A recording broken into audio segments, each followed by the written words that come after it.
Halo para penggemar dan pecinta fisika, pada video kali ini saya akan menjelaskan lanjutan dari pembahasan soal SIMA UI.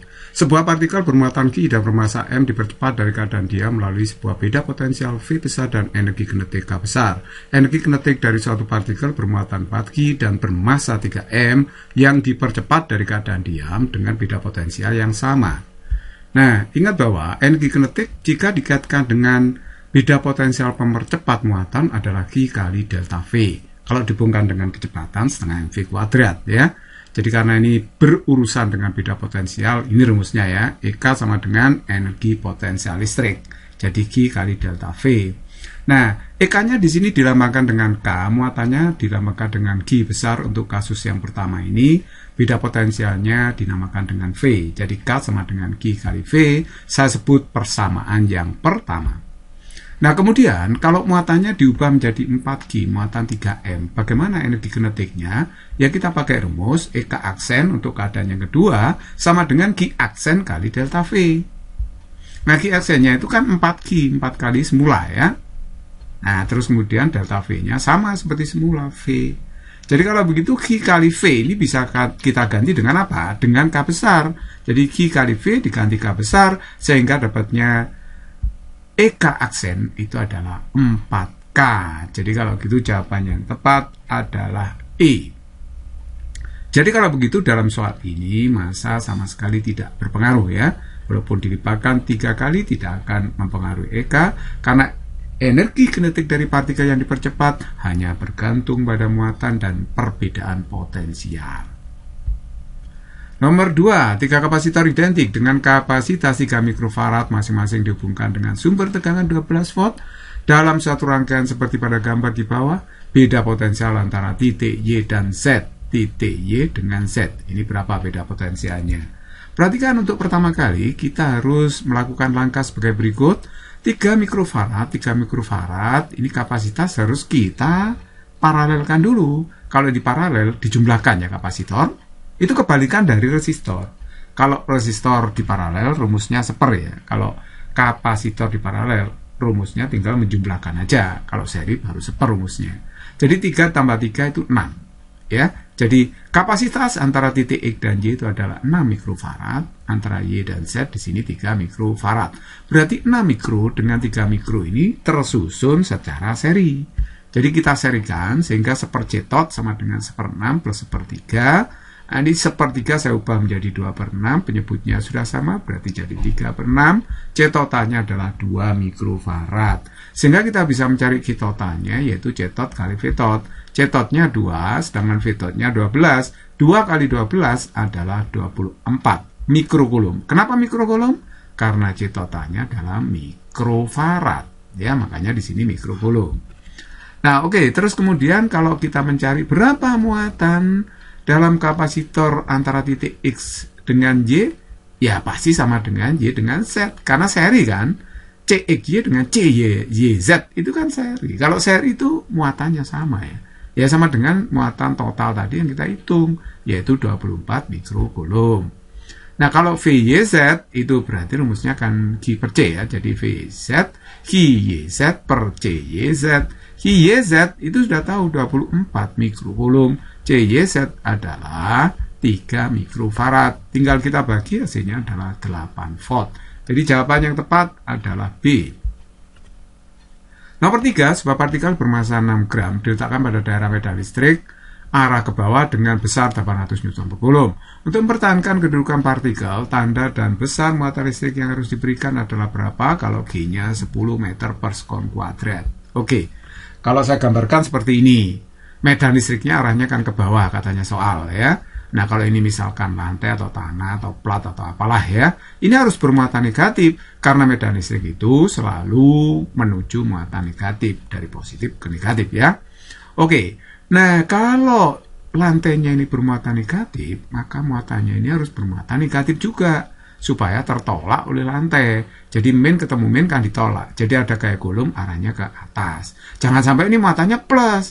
Kalau ini plus ditarik oleh min, ambruk muatannya, dia akan jatuh ke tanah. Tidak mungkin bisa mempertahankan kedudukannya. Jadi harus ada gaya kulum yang nanti kalau seimbang dengan gaya berat dari benda ini, pasti benda akan mempertahankan kedudukannya. Ini kan mempertahankan kedudukan ya, artinya posisinya tetap di sini, berarti diam statis di sini ya. Oke, jadi nanti harus berlaku ini, jumlah gaya ke arah sembunyi harus 0 ya, hukum 1 Newton. Maka berarti Fc ini dikurangi W harus 0, artinya gaya Coulomb itu harus imbang dengan gaya berat supaya benda ini atau partikel ini tetap pada kedudukannya. Jadi kalau begitu gaya Coulomb itu rumusnya Q kali E ya, karena ini muatan terletak dalam medan listrik. Gaya Coulombnya Q kali E. Nah kalau kaki remuk itu untuk interaksi dua muatan ya. Jadi gaya Coulomb itu rumusnya tidak hanya itu, bisa juga Q kali E kalau dalam medan listrik. Kalau W-nya itu M kali G. Jadi kalau begitu Q-nya itu MG dibagi dengan E. M-nya adalah 6 kali 10 pangkat min 3. Karena ini gram, saya jadikan kilogram. G-nya 10. E-nya 800. Jadi kalau begitu ini berapa ya? Ini kan 10 pangkat min 1, 10 pangkat min 4, 6 per 8. 6 per 8 itu disederhanakan jadi apa? Nah, jadi 3 per 4 kali 10 pangkat min 4. Atau 0,75 kali 10 pangkat min 4. Berarti ini sama aja dengan 75 kali 10 pangkat min 6 Coulomb. Nah, ini Coulomb ya, satuannya Coulomb. Sehingga ini kalau saya jadikan mikrocoulomb, ya dibagi 10 pangkat min 6. Atau dikali 10 pangkat 6. Sehingga hasilnya 75 mikrocoulomb. Sekali lagi ini satuannya Coulomb ya. Jadi mikrocoulomb dikalikan 10 pangkat 6, 75 mikrocoulomb. Jadi besar muatannya 75 mikrocoulomb dan dia harus bermuatan jenisnya negatif. Jadi A jawabannya.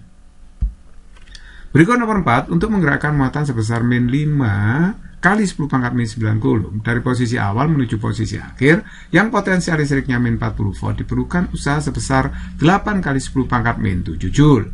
Potensial listrik di posisi awal adalah bagaimana? Misalkan di sini ada dua titik A dan B memiliki potensial masing-masing VA dan VB. Kemudian ada muatan mau dibawa ke B dari A ke B. Muatan itu Q dengan beda potensial delta V. Maka usaha yang dibutuhkan adalah Q kali delta V ya. Muatannya dikalikan selisih potensial antara titik A dan B, atau boleh saya tulis Q kali BB min VA. Nah, W-nya tadi adalah 8 kali 10 pangkat min 7. Q-nya min 5 kali 10 pangkat min 9. VB-nya min 40. VA-nya ditanyakan. Nah, sekarang ini saya pindah ke ruas kiri ya. Ini kan 8 per 5 itu 1,6. Min 1,6 di sini. Kali 100 ya ini ya. Berarti min 160 ya yang sebelah kiri. Nanti yang sebelah kanan tetap ini.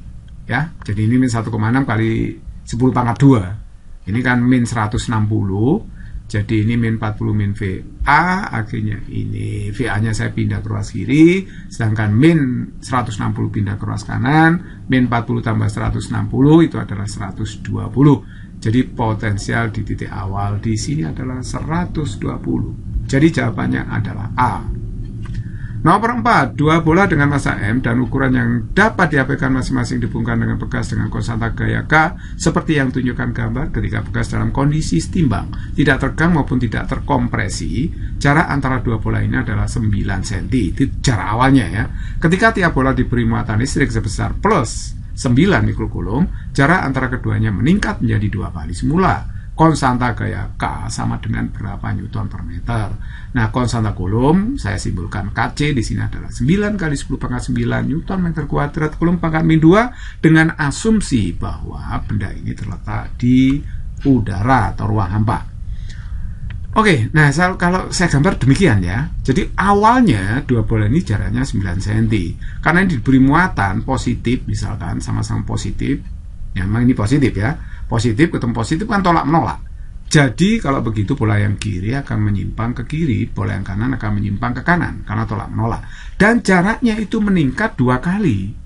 Ya, menjadi 2 kali semula. Semula kan 9, jadi berapa? 18 kan? Makanya di sini kalau ke sini 4,5, di sini 4,5. 4,5 tambah 4,5 9, tambah 9 18 cm. Meningkat 2 kali kan? Sekarang kita tinjau salah satu bola aja. Misalnya bola kiri boleh, bola kanan juga boleh ya. Saya milih bola kiri. Gaya apa yang bekerja? Yang pertama adalah gaya Coulomb yang menekan pegas. Karena ini tolak menolak ya.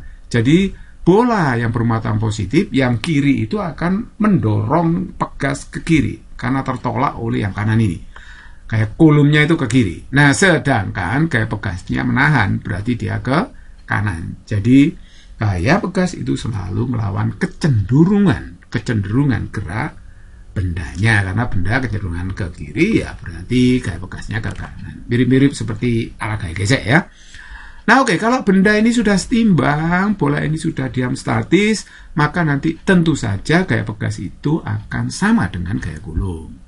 Oke, jadi sigma Fx-nya harus 0, nanti Fp min Fc 0, berarti Fp sama dengan Fc. Fp gaya pegas, Fc itu gaya kulum.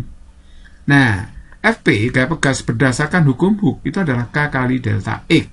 K itu konstanta pegas, delta X itu adalah perubahan panjang pegas. Sama dengan konstanta kulum kali Q kali Q per R kuadrat. Ini muatannya identik, sama ya, Q kali Q. Oke, jadi kalau begitu, ini kalau saya sederhanakan, K-nya sendirian di sini adalah berarti KC kali Q kuadrat per delta E kali R kuadrat. Nah, sekarang kita masukkan bilangannya. Konstanta kulum 9 kali 10 pangkat 9. Muatannya 9 mikrokulum, berarti 9 kali 10 pangkat min 6 di kuadrat. Kemudian delta X-nya adalah 4,5 ini ya. Jadi ini perubahan panjang pegas adalah 4,5 cm. 4,5 itu saya bikin 9/2. Karena senti saya jadikan meter kali 10 pangkat min 2. Jadi ini 4,5 kali 10 pangkat min 2. Terus kemudian R-nya, jarak antara dua muatan ini jadi berapa ya? Jaraknya kan 9 tambah 9. 18 ini jaraknya. Ya kan? 2 kali 9 kali 10 pangkat min 2. 18 cm. Berarti 18 kali 10 pangkat min 2 meter. Karena ini jadikan meter ya. Terus dikuadratkan. Nah, jadi kalau begitu yang atas berapa? 9 kali 9 kuadrat, 9 pangkat 3. 10 pangkat 9 kali 10 pangkat min 12 adalah 10 pangkat min 3. Nah, sedangkan yang ini 2 kuadrat itu 4 kali setengah berarti 2, benar ya? Jadi 9 kali 9 pangkat 2 itu 9 pangkat 3. 10 pangkat min 2 kali 10 pangkat min 4 itu 10 pangkat min 6. 9 pangkat 3-nya kita bisa coret. Berarti ini tinggal 1000 ya, ini naik. Berarti 1000 dibagi 2 berarti 500 Newton per meter. Jadi jawaban yang tepat adalah A. Physics is very easy and fun. Semoga bermanfaat.